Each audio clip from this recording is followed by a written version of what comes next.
ಆದರೆ ಯಾಕೋ ಏನೋ ಕೇಂದ್ರದವರು ಪಕ್ಷದ ಆಂತರಿಕ ಸಂಘರ್ಷವನ್ನು ಒಂದು ಕೊನೆಗೊಳಿಸುವಂಥದ್ದರಲ್ಲಿ ಭಾರಿ ದೊಡ್ಡ ಪ್ರಯತ್ನಗಳನ್ನು ಮಾಡದಿರುವಂಥದ್ದು.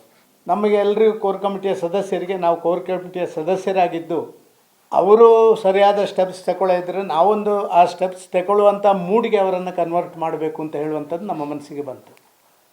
ಅದಕ್ಕಾಗಿ ಈ ಬಾರಿಯ ಕೋರ್ ಕಮಿಟಿ ಇನ್ ಡಿಟೇಲ್ಡ್, ಸುದೀರ್ಘವಾಗಿ, ಹಲವು ಬಾರಿ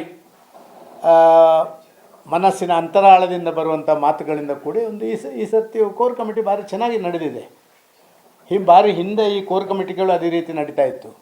ಆದರೆ ಕಳೆದ 3 ವರ್ಷಗಳಿಂದ ಈಚೆ ಕೋರ್ ಕಮಿಟಿ ಭಾರಿ ಪ್ರಭಾವಿಯಾಗಿ ಕೆಲಸ ಮಾಡ್ತಾ ಇರಲಿಲ್ಲ.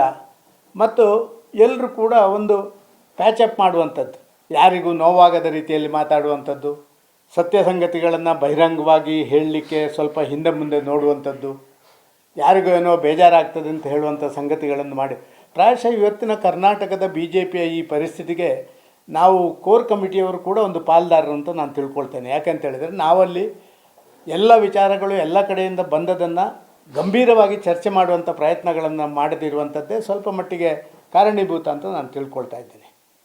ಆದರೆ ಇತ್ತೀಚಿನ ದಿನಗಳಲ್ಲಿ ಇದಕ್ಕೆ ಸರಿಯಾಗಿ ಕೇಂದ್ರದವರು ಕೂಡ ಕೋರ್ ಕಮಿಟಿಯಲ್ಲಿ ಯಾವುದು ಚರ್ಚೆ ಆಯಿತೋ ಆ ಚರ್ಚೆ ಆದಂಥ ವಿಚಾರಗಳನ್ನು ಒಂದು ಲಾಜಿಕಲ್ ಗಂಡಿ ತಗೊಂಡೋಗುವಂಥ ಪ್ರಯತ್ನಗಳನ್ನು ಅವರು ಕೂಡ ಮಾಡಲಿಲ್ಲ.